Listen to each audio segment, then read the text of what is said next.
Assalamualaikum warahmatullahi wabarakatuh. Halo semuanya, perkenalkan kami dari kelompok 2 akan mempresentasikan hasil analisis studi kasus yang berjudul Dilema Sang Arsitek Muda.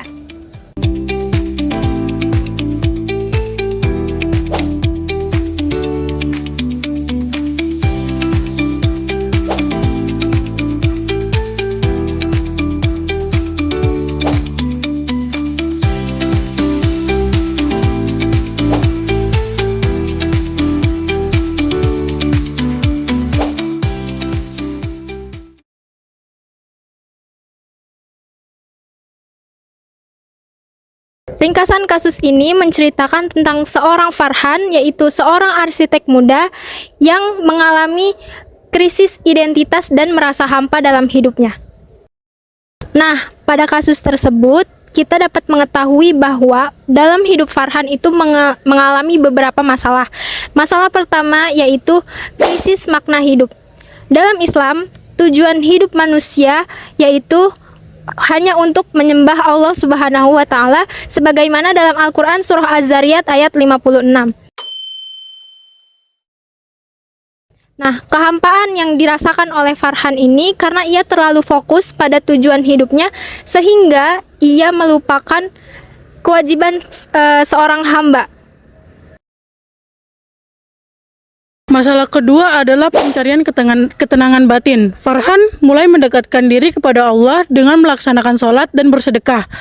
Hal ini sesuai dengan Quran Surat Ar-Ra'd ayat 28 yang menyatakan bahwa hanya dengan mengingat Allah, hati menjadi tenang.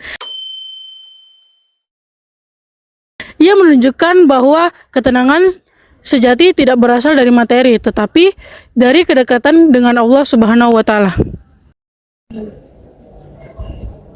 Masalah selanjutnya yaitu masalah ketiga, dilema pekerjaan. Farhan diminta untuk merancang bangunan secara fungsi diragukan dalam perspektif agama.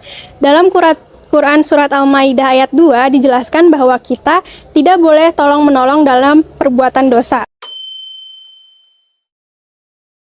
Oleh karena itu, sebagai seorang muslim, Farhan harus mempertimbangkan untuk menolak pekerjaan tersebut jika bertentangan dengan syariat.